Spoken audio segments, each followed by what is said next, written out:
Greetings and bienvenue, Midnight Crew. Thank you for returning to this broadcast, and welcome to new viewers joining us for the first time. If you like a video, then feel free to subscribe. What happens in Alaska? It's an over-romanticized place, populated by people who are like those found anywhere else in the world. They see themselves as helpful, outgoing, down-to-earth people when they are really rude, xenophobic, and selfish. It's like trying to move into a small town where everyone knows you're new and most people shun you.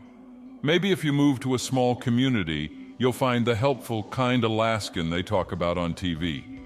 But if you're like 1/3 of Alaskans, you'll end up in Anchorage, which is just a bunch of rejects that the lower 48 spat out. Most people here are alone. Their families live somewhere else, and it costs you thousands of dollars in plane tickets to visit the lower 48.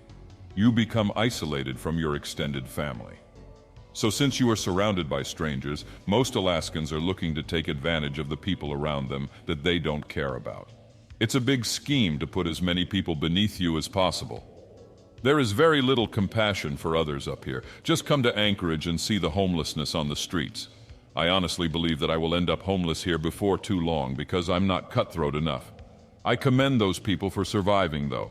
It's astonishing how they can survive in the winter. It's a very corrupt state. It's run by a bunch of elitists who intentionally kept the capital in Juneau to isolate the masses from influence.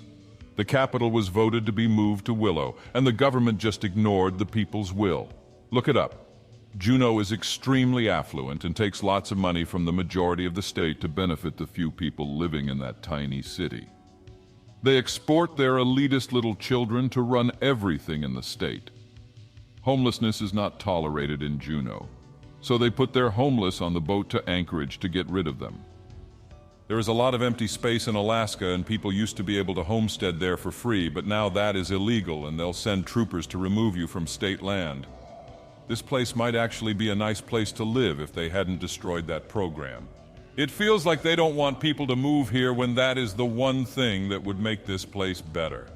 They boast about the state being over twice the size of Texas and filled with loads of natural resources for the taking, but then there's only 1 million people here. Lots of Alaskans don't even live here in the winter. They are known as snowbirds. They just live here for the summers, which admittedly are really great. The temperature highs are around 70, and there's tons of daylight hours leading up to and through the summer solstice. But then those rich folks go back to their homes in California or wherever when it gets dark and cold in the winter. Lots of rich people treat this place as their summer playground. They'll be the first to spout crap about protecting the environment, which is a euphemism for protecting their wilderness playground instead of giving others a place where they can move to get new opportunities and improve their lives. I remember arriving here. I remember the whole driving trip up here. Everywhere I stopped, people were curt, like Toad River or Whitehorse, which is nowhere Canada. But still, the same kind of isolated people.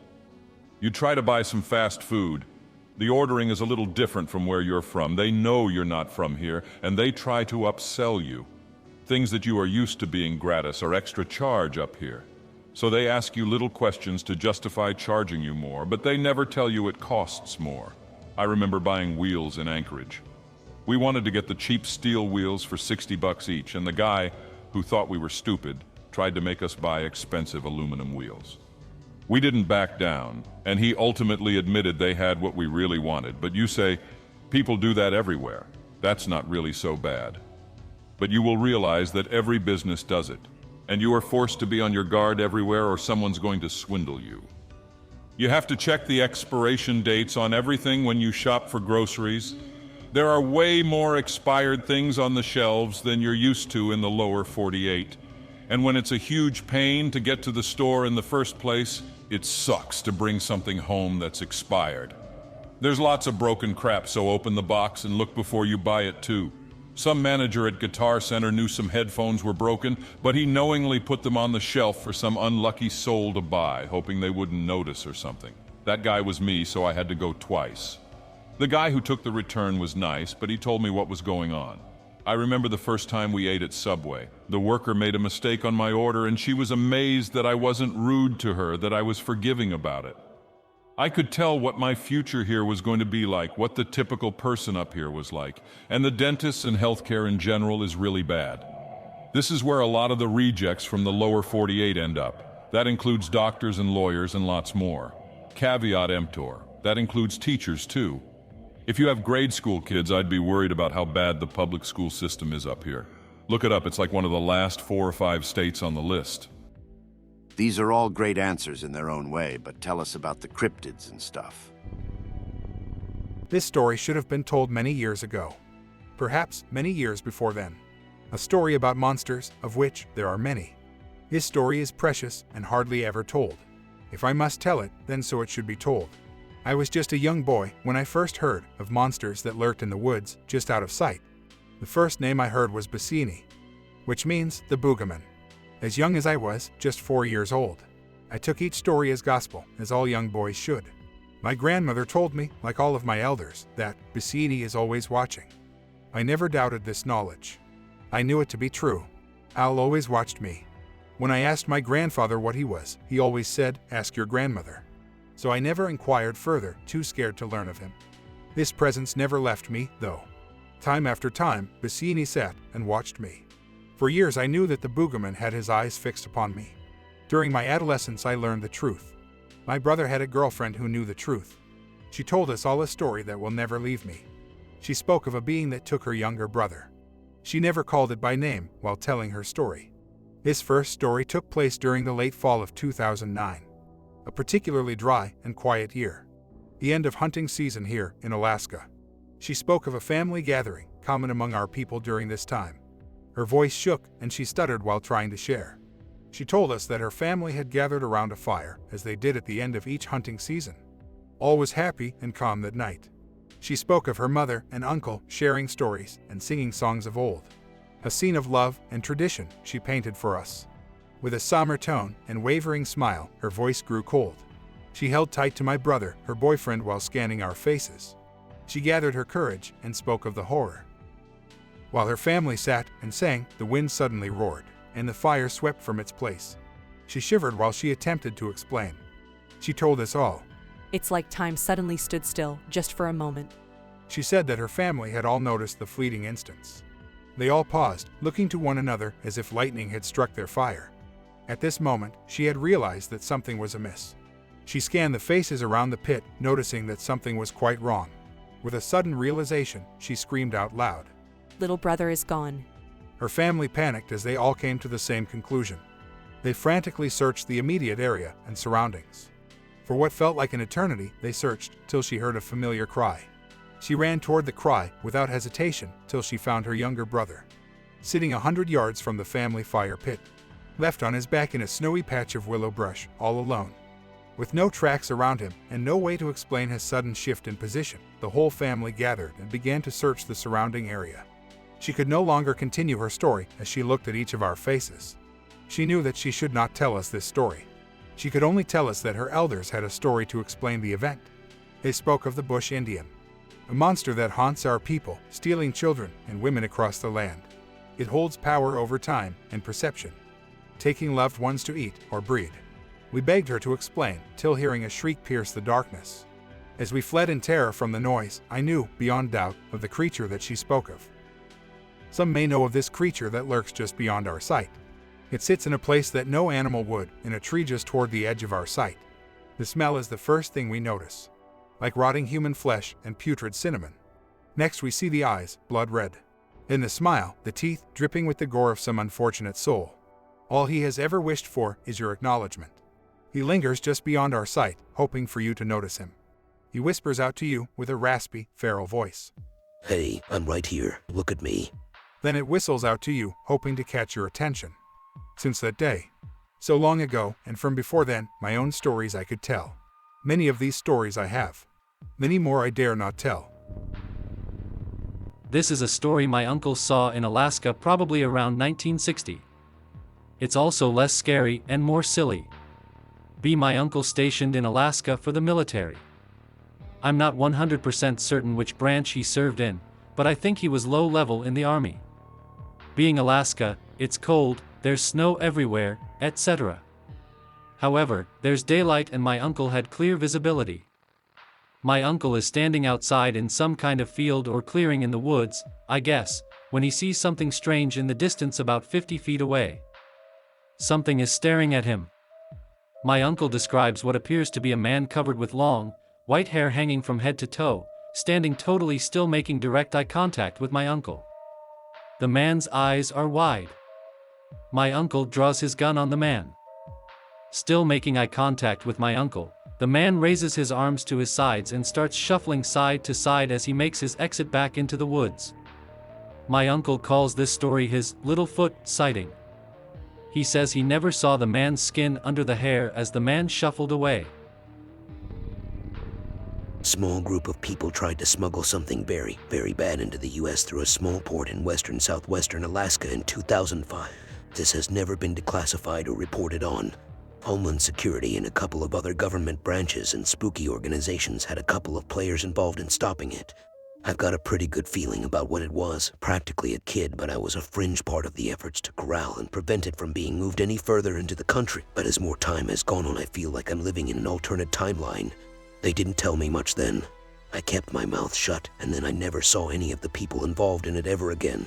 Kind of created this hole of a disconnect in me for the rest of my life.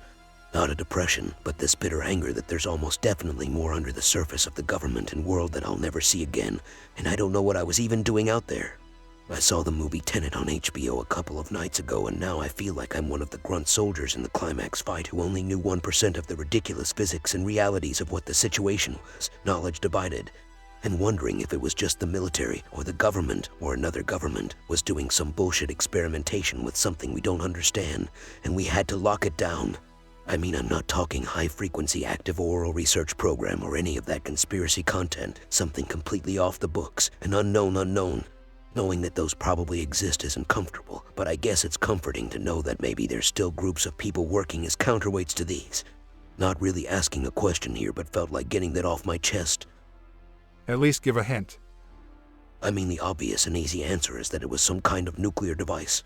All I knew was that if we let these people get away and disperse, some enormous shit was going to go down, and it wouldn't have been that grave and serious if it were a bunch of convicts on the run or gun runners. And you had to have had something real dirty or dangerous if you tried to get it into the country through the most distant backdoor you could think of.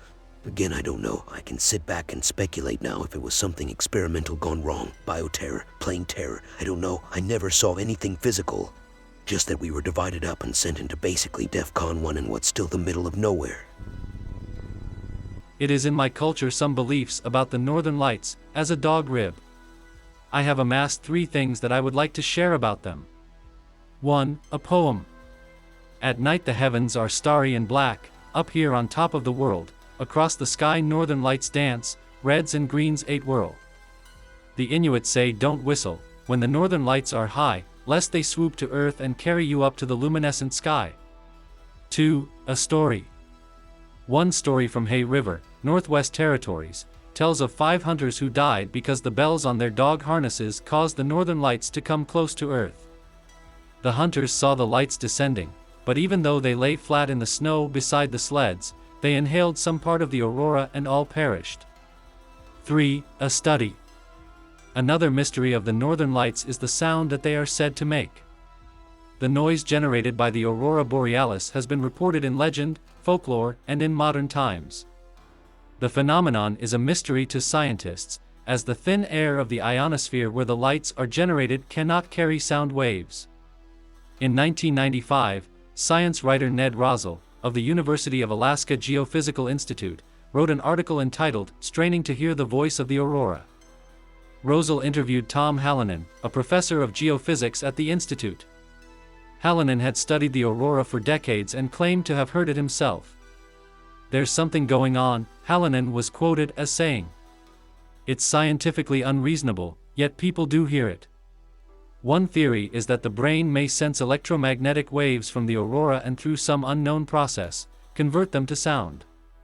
A different theory holds that the aurora creates electrical currents on the ground, which might create an electrical discharge from nearby objects such as trees or buildings which the human ear can then hear.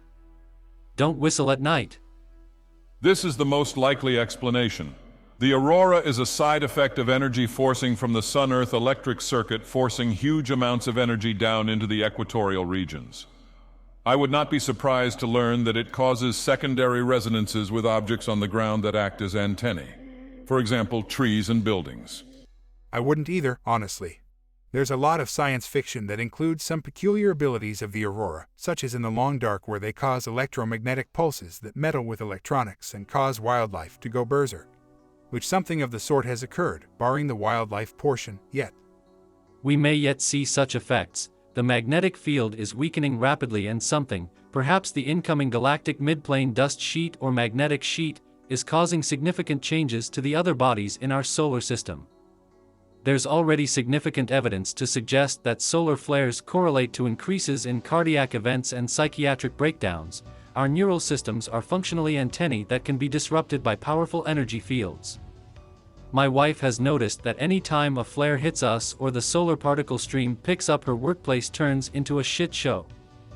The next decade should be interesting, as the best guess for field collapse is 2035 to 2040. On an incidental note, there's been a lot more activity from spirits in my area as the latest round of solar flares picked up. Very interesting. A lot of it I wouldn't have thought of, despite knowing that solar flares affected both the aurora and the creatures there below. We in the North certainly hold these beliefs in our hearts. It is a relatively ignored field. The study of the solar planet electrical circuit is more or less verboten in mainstream circles because it renders the man-made climate change narrative non-extant. It's quite fascinating, as large earthquakes seem to require a solar flare to occur, implying some kind of energy transfer between the sun and the crust and upper mantle. Solar input also seems to be critical for the formation of large oceanic storms. See, for example, the time when Australia was surrounded by 5 typhoons as 5 large sunspots faced Earth, with the typhoons abating as the sunspots did. Expect this year's Atlantic hurricane season to be very rough, as we are now entering a period of heightened flare activity. For my part, I can tell you that here it was hot and dry all summer while the sun was quiet. But as soon as the flares started, storms large enough to move inland started forming on the northern and western coasts. And it has been cold and wet since. The aurora really is fascinating. It is the visual representation of the fascinating electromagnetic clockwork that ties our solar system and galaxy together. A visual dance of the massive energy flows that bind the sun and Earth together. I would not be surprised to find that beings primarily composed of energy feel drawn to the aurora or places near it. I know that near where I live there are gnomes and fairies, despite it being in North America, and in that part of the woods you sometimes find fallen leaves of European trees that can't survive here. There was also an incident some years back where a woman disappeared from a village only accessible by air or hundreds of miles of river, and turned up a week later in Europe claiming to have been abducted by fairies. The hill behind my workplace is essentially a massive piece of quartz, and there are exponentially more sightings of spirits and various creatures in this area than the rest of the surrounding borough. Getting into pure conjecture, I do wonder if the massive mineral extraction that has occurred in the Arctic has disrupted the energy flows into and out of the planet. There used to be metallic deposits so large in Alaska and Siberia that they would disrupt compasses, but they've been dug up. The same goes for all the gold-bearing quartz that has been removed. I wonder if these highly conductive points were critical to bearing energy into the planet, and if they were, did their removal cause electric chaos? It is an interesting thing to consider. Once upon a time, a rather young and very naive man fell asleep after battling with an invisible devil. This devil was always there with him, from a very young age. In fact, the poor lad could remember seeing the very first moment it appeared to him. Well, sadly, this devil was always a very crafty kind of evil creature. It fed on the poor boy's darkness. The more miserable the boy was, the stronger this creature became. All his life till now, the young lad had managed to stay more or less untainted by his imaginary friend's mighty blackness. On this particular night, though, his heart had been ever so heavy with thoughts of his ailing grandfather. Deep down the boy knew that if he fell asleep with exhaustion on this particular night, that he would never see the man who had raised him his whole life ever again. Thankfully, he was mostly wrong about this. Shortly after, he closed his eyes and drifted off to sleep after succumbing to his fatigue from fighting his imaginary friend. He was immediately awoke by an otherworldly voice. Now this voice he did not hear, but felt deep in his spirit. When he sat upright in surprise, there he was. Blinding, warm, and soul-soothing light bathed his tear-covered face while he looked to his grandfather one last time. The words came to him in a feeling, as if he knew what his grandfather was saying, but could not hear his voice. "I wish I could say goodbye to you, but this will have to be done. Just remember that I will always love you, and that I will always be right here with you. If you ever need me, all you need to do is ask. Now come here." He gave his grandson a hug. It was then that the boy knew what this meant. As he began to weep, and feel his heart begin to break, his grandfather spoke again. "Why are you crying for me? Save those tears for your grandmother. Now give this hug to your mother, and tell your grandmother that I love her with all my heart. Now wake up." As the boy then woke from this surreal dream, tears began to stream down to the floor. Despite his heart shattering, he calmly stood, walked out of his room and upstairs to knock on his mother's bedroom door. Inside he could hear her speaking to his grandmother. As she opened the door, he could see in her eyes what it was that he had most wanted to not be true. As the young man then gave that hug to his mother and began to sob, he told his mother, "Grandpa's gone, he told me to give you a hug for him." 13 long, painful years have passed since that night. Between then and now, the young man had to bury far too many of the elders of his tribe. The grief and pain of loss had all but consumed him. Yet, he continued to shovel each time, without question, or being asked to.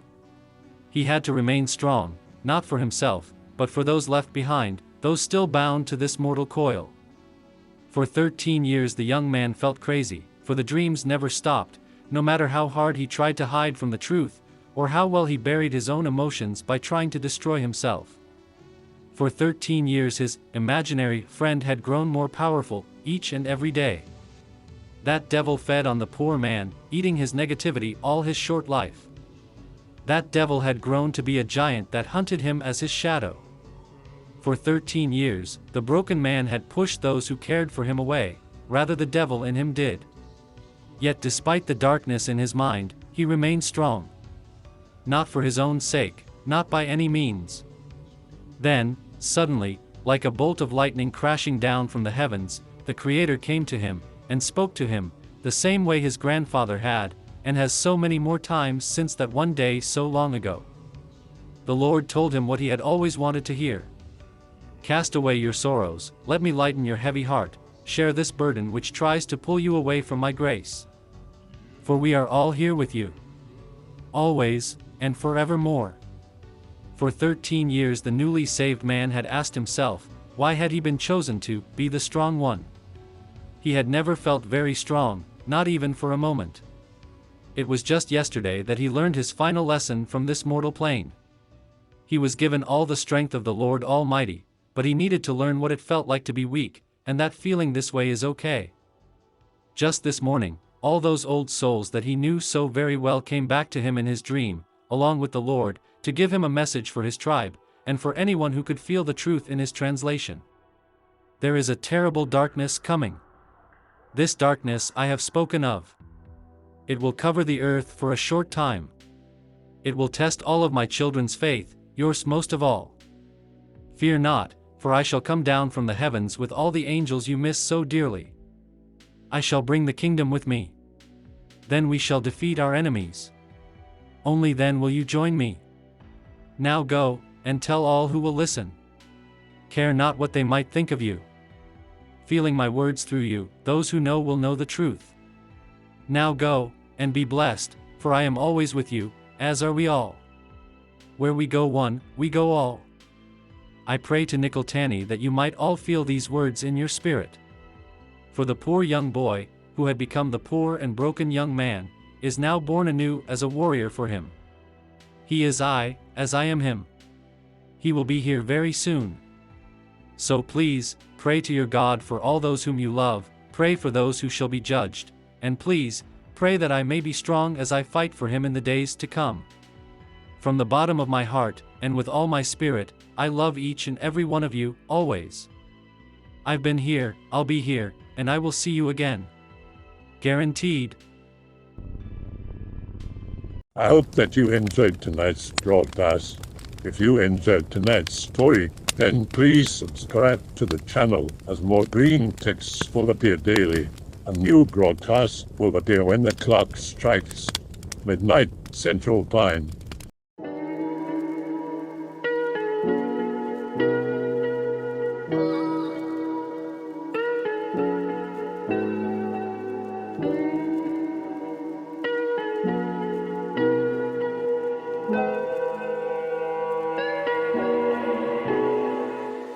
Remember to check out the Odyssey page in the description for a second archive of the channel's videos. There's also a Rumble archive as a backup.